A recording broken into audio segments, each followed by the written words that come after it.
to the recruitment of the armed forces in the country. Mr. Speaker, the armed forces of the Republic of Kenya is one of the demonstrations of the sovereignty of this country. They protect our territorial integrity as one unit called Kenya. Whereas I am pushing very hard for the fact that it has to be as national as possible and accessible to everybody. But at the same time, I want to tell my member of the parliament, my friends here, my colleagues here, we can play politics with everything else, but not with certain institutions like our own sovereignty, the institution of parliament, the judiciary, the military, the national flag. The desecration of our national flag itself is something that is very bad.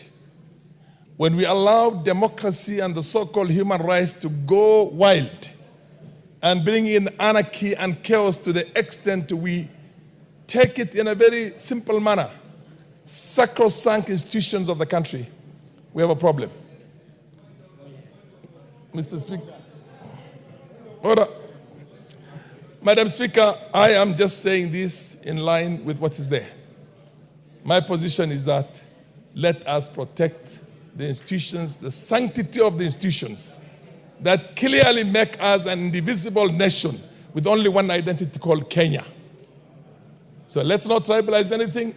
Let's not allow anybody to desecrate our symbol, the national symbol, the coat of arms of our country, the currency of the country itself.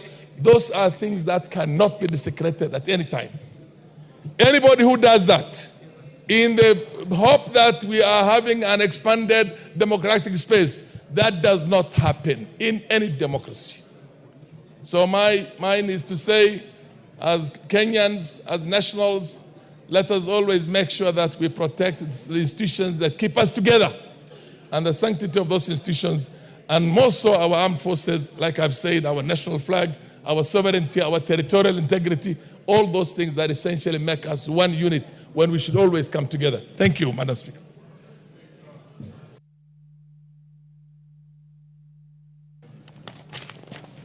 Honorable members, allow me to welcome a group of students seated in the Speaker's Gallery. That is Karima Girls Secondary School from Kindagop constituency, Nyandarua County. And I'll give the opportunity to Honorable Kwea, member for Kinangop, to welcome them on our behalf. Thank you, Madam Speaker, for the opportunity to first welcome